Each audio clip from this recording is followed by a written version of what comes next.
Prepare for a rude awakening. Rude Despertar, com Michael Rood em Israel.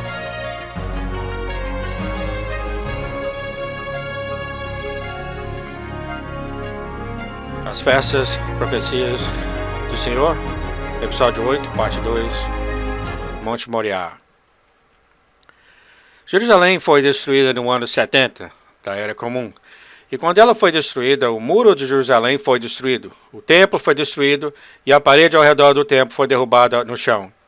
Muitos anos mais tarde, Sulemão Magnífico voltou e reconstruiu a parede. E em 1840 você sairia do que agora é chamado de o Portão de Damasco, direto para a estrada feita de terra, na qual tinha bastante metro de sujeira naquela época. Mas agora, quando você sai do Portão de Damasco, você tem que andar cerca de 6 a 9 metros para chegar à entrada atual, que agora todo o veículo e tráfego de pedestres passam ao redor dessa muralha, a muralha do lado norte da cidade de Jerusalém. E é aqui onde os edifícios são construídos. Na medida que vai saindo daquele portão, você olha para baixo, à sua direita, e lá é o único portão na cidade de Jerusalém que está sendo escavado até a sua fundação original no momento do templo de Herodes. Esse era o portão que Yeshua de Nazaré, Jesus de Nazaré, passou no seu caminho para o local de execução. A maioria das ruas da cidade, que é chamada de Via Dolorosa, estão na realidade 6 a 9 metros acima do nível do que era no tempo do Messias. Basicamente, vemos agora que o que você está olhando agora é 9 metros de sujeira. Todos os edifícios construídos foram construídos em cima das várias vezes que Jerusalém foi destruída durante esse tempo. Mas nesse portão, enquanto você atravessa ele, você está andando nas próprias pedras que Yeshua andou, enquanto ele ia para o seu local de execução. Agora, no topo da montanha, que você vê aqui do lado esquerdo, existe agora um cemitério árabe, e ele é atualmente o topo mais alto no Monte Moriá. E foi nesta área, mostrando aqui, que o Ron Wyatt, que tinha acabado de filmar a travessia do Mar Vermelho, mostrando as partes da carruagem do exército de Faraó, que estão espalhadas por mais de 1 quilômetro no fundo do Mar Vermelho. Foi nessa filmagem que Ron ficou muito queimado pelo sol. Eles tiveram de parar de mergulhar e voltar para a cidade de Jerusalém. Lá eles tiveram de esperar mais 2 dias para pegar o avião de volta para a cidade, para a casa dele. Ele estava andando ao redor de onde essa seta vermelha mostra, enquanto ele andava nessa área com um empregado do departamento de equidades, ele disse que levantou o seu braço esquerdo e apontou em direção ao monte de lixo que estava até um gato morto em cima. E o Ron abriu sua boca e disse: ali está a caverna de Jeremias e lá está a Arca da Aliança. Então, ele disse que assim que ele falou isso, ele baixou o braço.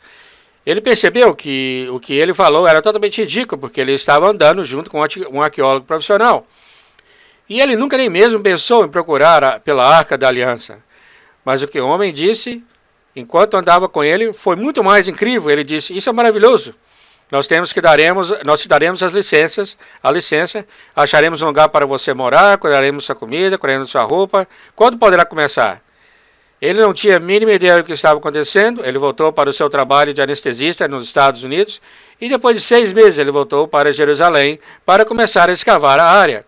Levou anos de escavação, as escavações, mas essa é a área que tinha sido escavada e eles chegaram na área original da crucificação e muitas dessas coisas estão disponíveis para ver no vídeo. Aliás, há pouco tempo atrás eu encontrei com Jim Baker, que levou uma equipe de profissionais de filmagem com ele. Antes do desaparecimento da PTL, ele levou a equipe de filmagem com ele para a área de crucificação, gravou todas essas coisas, e espero que poderemos mostrar isso bem em breve. Agora eu quero dizer algo que aconteceu na primavera de 99, foi naquele ano que chovia na terra de Israel. Aliás, o nível da água do mar da Galileia estava bem abaixo do seu nível, simplesmente não chovia na terra de Israel nesse tempo. Mas enquanto não havia nenhuma chuva, no Monte do Templo havia 4 cisternas que foram esculpidas em pedras sólidas. Esses sistemas, ao mesmo tempo, tiveram águas desviadas para eles, de modo que as águas poderiam ser retiradas para o uso do Monte do Templo. Mas o que aconteceu é que nessa época seca, de nenhuma chuva, as águas começaram a jorrar daquela cisterna em cima do monte do templo. Mas por quê? O que estava acontecendo? Eu recebi um telefonema de um dos fundadores do Instituto de Tesouros do Templo, me pedindo para ir à sua casa para discutir as coisas relativas à Arca da Aliança. Quando eu cheguei lá, conversamos bem tarde da noite. Ele começou falando algumas coisas relacionadas à Arca e ele sabia que eu estava envolvido em alguma dessas coisas relacionadas à Arca. Eu ensinava lá com a porta fechada, eu ensinava com as portas fechadas, a maioria das vezes ensinando as pessoas sobre essas coisas. E foi ele que disse muitos anos atrás que ele tinha sido enviado à Etiópia, porque ele, como um dos fundadores originais do Instituto do Templo, do Tesouro do Templo, ele tinha de saber, e o Instituto também queria saber, se a Arca da Aliança estava realmente na Etiópia. Eles achavam que era muito importante, muito improvável, que era muito improvável que a Arca não estaria lá. Mas o que eles fizeram, eles juntaram uma grande quantidade de dinheiro e ele foi para a Etiópia, pagando o caminho até o lugar ou igreja onde eles falavam que a Arca da Aliança se encontrava. Ele pagou um preço muito alto para entrar naquela igreja. Enquanto levaram ele até bem dentro do lugar e depois mostrou para ele a Arca da Aliança. Aí ele disse, onde está? E eles falaram, logo ali. Se você puder vê-la, então você verá. Mas se você não puder vê-la, então você não conseguirá vê-la. Enquanto ele olhava para nada. Aí ele disse, não é assim. Eu quero meu dinheiro de volta. E eles falaram, não. O que você vê é o que você vê. E aí ele ficou lá e percebeu que ele tinha pago um preço muito alto e que não havia nada lá. Mas isso não foi tão surpreendente, porque toda a lenda de que a Arca da Aliança estava na Etiópia vem da lenda de que o filho de Salomão, pela rainha de Sabá, rainha da Etiópia. A lenda diz que o filho de Salomão, que cresceu em Jerusalém, fez uma cópia da Arca da Aliança, mas você tem que lembrar disso, que o filho de Salomão nunca viu a Arca da Aliança. Somente o sumo sacerdote via a Arca da Aliança. Uma vez por ano, o sumo sacerdote não poderia vê-la, a não ser que ele tomasse uma panela de fogo cheia de incenso, de fumaça, e colocar perante a Arca da Aliança, para que essa fumaça levantasse e cobrisse a glória, senão ele ficaria cego ou até morto. E quando o sumo sacerdote saía, nunca houve registro nenhum que eles fizeram algum tipo de cópia da arca. Mesmo assim, o filho de Salomão fez uma cópia da Arca da Aliança. Ele entrou lá dentro do Santo dos Santos e depois pegou a arca verdadeira e levou até a Etiópia. Agora, o milagre incrível é que ele fez uma cópia tão boa que a glória do Senhor permaneceu sobre essa arca falsa por quase 500 anos. Então, ele fez uma cópia da arca que foi tão boa que tapeou o nosso próprio Deus. Se você acreditar nessa história, eu tenho uma ponte aqui para vender para vocês e eu tenho até um bom preço para te dar. Eu quero mostrar para você que o que tem sido achado e os detalhes dessas coisas, porque enquanto estávamos na sua casa, até tarde da noite, ele disse que houve pânico quando a água começou a jorrar dentro desse sistema de 4 cisternas. Eles não tinham a mínima ideia do que estava acontecendo. O que essa foto mostra é que eu tirei na manhã seguinte, quando levantei bem cedo e fui para o monte do templo, logo depois na hora muçulmana da oração. Eles criaram um sistema de tirar água dentro desses 4 sistemas e durante todo o dia bombaram, tirando a água para fora. Eles estavam também com medo que isso iria destruir a fundação da cúpula da rocha. O que aconteceu, você pode ver aqui no fundo a bomba sendo arrumada, o equipamento que trouxeram de manhã. E o Eduardo disse que, sem saber o que está acontecendo, os árabes sabiam que eles tinham colocado uns canos de água no monte do templo, há muitos anos atrás. Aí eles pensaram que talvez esse cano de água tinha rompido.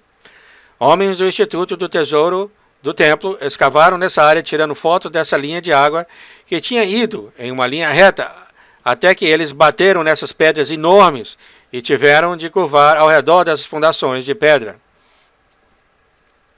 Com essas fotos, e já sabendo aonde a base do lado norte do Templo de Salomão estava, eles falaram que naquela hora eles poderiam medir com precisão e aí eles perceberam que a base do lado sul do Templo de Salomão tinha sido descoberta e que a pedra antiga que fica embaixo da cúpula do Espírito, que você pode ver aqui, é onde está aquela linha vermelha, a pedra embaixo dali, no meio dos santos do Templo de Salomão. Eu cheguei lá na manhã seguinte e comecei a fotografar. Eles me falaram que se eu entrasse na cúpula dos Espíritos, eles iriam me expulsar imediatamente. Então, o que eu fiz, bem de manhã, eu cheguei lá e fiquei bem dentro, lá no meio da cúpula. Dentro de poucos momentos, apareceu um árabe com muita raiva e disse, sai daí, sai daí. Eu olhei ao redor e disse, quem? Eu? Eu vou levar isso para muito tempo na minha vida. Ele veio de longe e recusava conversar comigo até a hora que eu saí de lá. Aí eu disse, por quê? O que é isso? Ele respondeu, você pode ler se quiser. Eu pensei que ele ia me dar alguns panfletos ou coisa parecida. Aí eu falei, aonde? Em livros? E ele me disse, sai daqui. Então saí, e dei uma volta muito grande e voltei para tirar fotos. Do lado direito aqui você vê a área aproximada dos canos de água, e debaixo da cúpula dos Espíritos, é aqui onde a pedra enorme está debaixo dessa cúpula dos Espíritos. Essa está apontando diretamente com o portão da misericórdia. O portão de ouro, ou portão da misericórdia, logo embaixo e no meio, novamente, mostra a localização a respeito do Templo de Salomão. E agora, enquanto olhamos para a mesma coisa, temos a cúpula e depois temos a linha reta que vai até o portão do leste, ou portão da misericórdia. É claro, o portão da misericórdia foi tampado e os árabes colocaram um cemitério lá para não deixar o Messias entrar pelo portão. Como se isso ia funcionar. Mas o templo de Herodes, na cúpula da rocha, está do lado sul do arco de Cotel, que é o muro das lamentações, ou a muralha. Então você vê aqui uma linha escura acima da linha vermelha que colocamos aqui. Você vê as pessoas tocando na parede e no chão lá. Você vê aqui a localização da cúpula da rocha, do lado sul. Foi aqui onde o templo de Herodes foi construído. Mas aqui está mostrando a localização do templo de Salomão, que fica do lado norte do arco de Cotel e norte da cúpula da rocha. E você vê aqui que tudo abaixo da linha vermelha está sobre cerca de 10 a 12 metros de sujeira ou escombros. A razão do porquê o templo de Salomão é tão importante é porque este é o local onde está a Arca da Aliança. Salomão construiu o templo para colocar a Arca da Aliança e você vai ver algumas coisas essa noite que estamos esperando 3.000 anos para entender.